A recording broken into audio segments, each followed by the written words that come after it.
Адамдын толук хромосомасынын жыйындысы 23 жуп, геном деп аталат.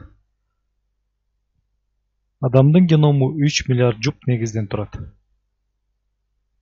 Эгерде бир жупка айырма болсо, аны жалгыз нуклеотиддик полиморфизм деп атайбыз.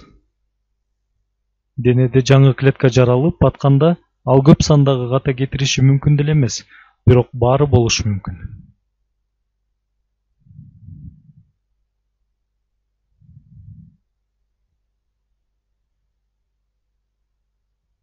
Кээ бир учурда геномду көчүрүүдө жаңы клетка түзүш үчүн дене бир негизди таштап, кошуп же болбосо алмаштырып кетиши мүмкүн.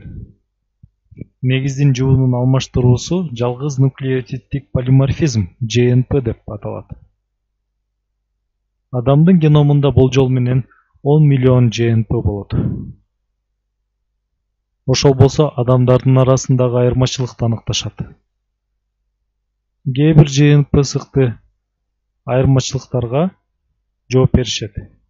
Кээ бирлери адамдын ар кандай ооруларына таасир бериши мүмкүн. Же болбосо наркоман болуп кеткенине себепкер болот. Бирок ЖНП адамдардын айырмачылыгына аябай деле таасир бериши мүмкүн деле эмес. Мындай вариациялар укумдан тукумга бериле берет. Силердин ДНКңардын айырмасы менен кошунаңардын ДНКсы айырмасы силердин тууганчылыгыңардын даражасын көрсөтөт.